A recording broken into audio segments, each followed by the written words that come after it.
वज़ीर-ए-आज़म पाकिस्तान मुज़ाकरात की पेशकश ज़रूर कर रहे हैं। अभी आज वहाँ से रिस्पांस आता है, इंडियन गवर्नमेंट की तरफ से रिस्पांस आता है कि हम तो हमेशा से ही तमाम कंट्रीज़ के साथ, खास तौर पे नेबर कंट्रीज़ के साथ रिलेशन बेहतर करना चाहते हैं, लेकिन पाकिस्तान को चाहिए कि पहले वो टेररिज्म के ऊपर कंट्रोल करें, फिर हम उनके साथ रिलेशन बेहतर करने के लिए बात करेंगे। आपने प्रिंसिपली अपने आप को उस नहज पे ले आए हो कि आप मिन्नत तरला भी कर लो, तो अब आपसे वो बातचीत तैयार नहीं है। क्यों? जितने भी अटैक करवाए हैं इंडिया के अंदर वो आर्मी ने करवाए हैं। जब हम इस तरह के बयान खुद उठ के देंगे तो डेफिनेटली हर कंट्री यही सोचेगा कि पाकिस्तान एक दहशतगर्द कंट्री। एक बहुत ही अफसोसनाक खबर के साथ जो है आज हम हाजिर हुए हैं। पाकिस्तान की हुकूमत की तरफ से एक ऐलान किया गया है कि कराची का सी पोर्ट हमने यूए को गिरवी दे दिया है। इसके बावजूद अगर वज़ीर-ए-आज़म साहब ये कह रहे हैं कि we have to do the table talk, then what is the reason behind? तो जब तक हम ये अपना ये जो हाथ में कटोरा ये तोड़ेंगे नहीं, तब तक हमें सारी दुनिया यूजलेस ही समझेगी। मुल्क के असासे हर गुजरते दिन के साथ बिक रहे हैं, कोई गिरवी रख रहे हैं कि आज तक कभी भी कोई इनिशिएटिव जो है वो भारत की तरफ से मुज़ाकरात के लिए नहीं आया। जब ये ऑफ़र की गई है पाकिस्तान की तरफ से की गई है, और अब ये लेटेस्ट ऑफ़र जो है इसको मोदी सरकार को चाहिए कि वो इसको संजीदगी से लें। पाकिस्तान पहले अपने घर में सफाई करे, उसके बाद क्रॉस बॉर्डर टेररिज्म को जो कंट्रोल करे, उसके बाद जो है हम इनके साथ ताल्लुकात भी बेहतर करेंगे और जो है ट्रेड के मामलात भी बेहतर करेंगे।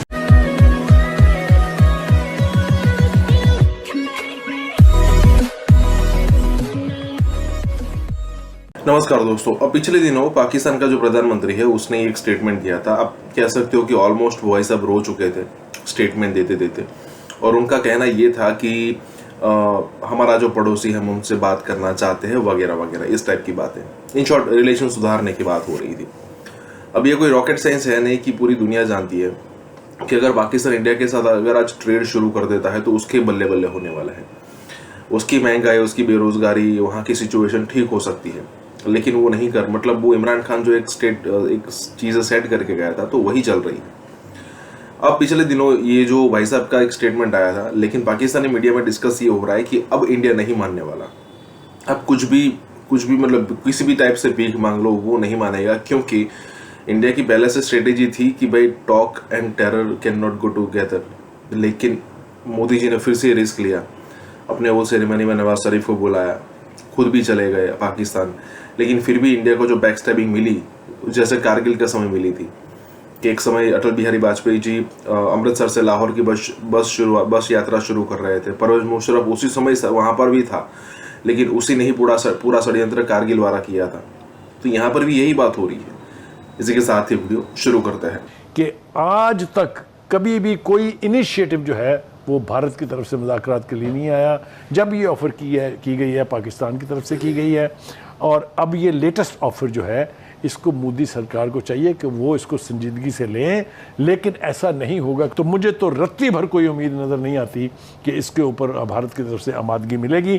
जहाँ तक अमेरिका का ताल्लुक है, हमें साबका PTI के चीफ ने आके मुलाकात के बाद ट्रंप से बताया था कि ट्रंप साहब जो हैं उसमें यानी सालस का किरदार अदा करने के लिए तैयार है। फिर किधर गई वो सालसी और किधर गया वो सब कुछ, क्योंकि भारत की तरफ से अमेरिकी प्रेसिडेंट को बता दिया गया था कि हम कश्मीर के ऊपर बात नहीं करेंगे। ठीक है, इन सब के बावजूद अगर वज़ीर-ए-आज़म साहब ये कह रहे हैं कि we have to do the table talk, then what is the reason behind? क्या आप बताएंगे? मेरा ख्याल ये टाइम नहीं है कि इस तरह की बातचीत की बात करना अपनी कमज़ोरी के मुतरादिफ है।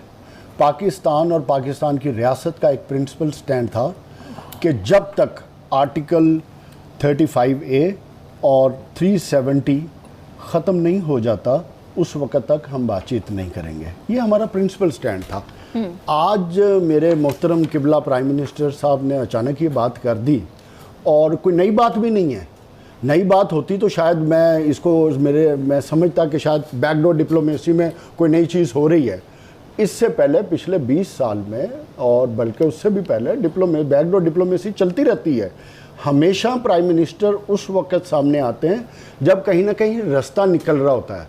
आज आपके जो BCCI के चेयरमैन हैं, जो उधर के इंटीरियर मिनिस्टर अमित शाह के बेटे हैं, उनकी भी स्टेटमेंटें देख लें। वो तो आपके साथ क्रिकेट तक नहीं खेलना चाहते, और किस तरह आपने मेहनत तरला करके उनको लेकर आए हैं।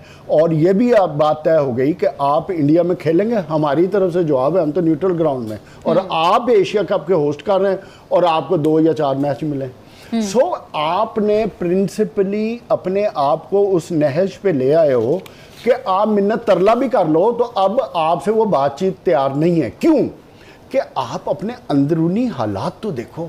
सबसे पहले आप किसी से बातचीत पे लाने के लिए अपने आप को स्ट्रॉन्ग करते हो। आज मोदी सरकार के 76 बयान हैं जो आपके खिलाफ हैं कि हम बात किससे करें।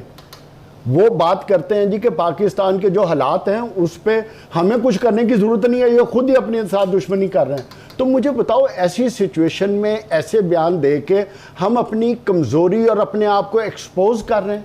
और तीसरी बात, आपने जो पिछली हुकूमतें थी जिस सिचुएशन में थे, आज आप उस सिचुएशन में नहीं हैं। मैं ज़ाती तौर पे समझता हूँ कि कश्मीर पे अगर आपने बातचीत करनी है या रास्ता निकालना है तो पहले अपने आप को स्ट्रॉन्ग करो, फिर अगले से मत्था लगाओ। पाकिस्तान के प्राइम मिनिस्टर शहबाज शरीफ साहब ने कुछ दिन पहले एक स्टेटमेंट दी थी। उन्होंने कहा था कि हम इंडिया के साथ दोस्ताना ताल्लुकात कायम करना चाहते हैं क्योंकि जंगों से कुछ हासिल वसूल नहीं हुआ, जंगों में कुछ नहीं रखा, जिसका जवाब अब इंडिया की तरफ से आया है। इंडिया ने कहा है कि हम पाकिस्तान के साथ रिलेशनशिप कायम नहीं करना चाहते, ये एक यूजलेस चीज़ है। तो इंडिया के इस जवाब पर आज हम जानेंगे पाकिस्तानी अवाम का रिएक्शन, जिस पर इंडिया का एक जवाब आया है और इंडिया ने बोला है कि हमें पाकिस्तान के साथ ताल्लुकात बेहतर नहीं करने क्योंकि ये यूजलेस है। क्या कहेंगे आप इंडिया के इस जवाब पर? देखें जी, सबसे पहले तो ये है कि उनका ये कहना कि यूज़लेस है। हम एज अ नेशन, हमें सबको एज अ मिल के एक कौम के हवाले से हमें सोचना चाहिए कि क्यों कोई हमें इस तरह तंज करे, बात करे। डेफिनेटली उनको नज़र आ रहा है कि हम भीख मांगते हैं पूरी दुनिया से। कब तक 70-75 साल हो गए, अभी तक हम स्टिल उसी सिचुएशन पे हैं। तो जब तक हम ये अपना ये जो हाथ में कटोरा ये तोड़ेंगे नहीं, तब तक हमें सारी दुनिया यूज़लेस ही समझेगी और सारी दुनिया हमें बेकारी की नज़र से ही देखेगी। दूसरी चीज़ ये है कि हमने खुद ये साबित किया है कि हम, हाँ जी, हम 75 साल बाद भी हमारी पसंद का बंदा है, हमारी पसंद नापसंद यही चीज़ चल रही है। जब तक इस मुल्क की इकोनॉमी के हवाले से कोई ठोस इकदाम नहीं होंगे तो ये मुल्क की हालत जो है बदलने वाली नहीं है। हम एज अ जब भी इलेक्शन के लिए सारे हम सब रेडी हैं कि इलेक्शन कराएं, तो कोई इलेक्शन नहीं करा रहा। उसकी क्या वजह है? अदालतें अपनी तरफ से पूरी कोशिश कर रही हैं, सारे अदारे रोक रहे हैं। ठीक है कि हमारे बेसिकली हमारा पॉलिटिकल जो सिचुएशन है वो मैच्योर ही नहीं हो पा रही। लीडर बैठते हैं, वो अपनी कुर्सी के लिए फ़ाइट कर रहे हैं, किसी को कोई परवाह नहीं है नीचे आवाम किस हाल में गुजार कर रही है। 2 रुपये पेट्रोल सस्ता करके तो बड़ी भंगड़े डाले जाते हैं, 35 रुपये 30 रुपये महंगा करके तो सारे सन्नाटे घरों में छुप जाते हैं।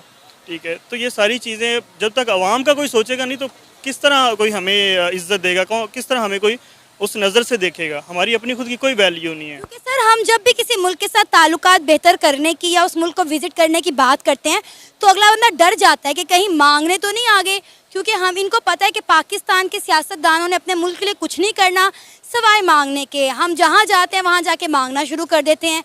हम किसी मुद्दे पर बात नहीं करते, किसी डेवलपमेंट पर बात नहीं करते, सिर्फ हम ये कहते हैं कि भाई हमें फ़ंड्स दे दें, हमें पैसा दे दें, हमें IMF से कर्जा दिलवाने में मदद कर दें। देखिए जी, बात हुई है कि जिस मुल्क में भी हम जाते हैं वो बिल्कुल इसी नज़र से हमें देखते हैं, क्योंकि उनको पता होता है कि इनके आने का मकसद ही एक है कि हमें जी $2 मिलियन दे दें, $3 मिलियन दे दें।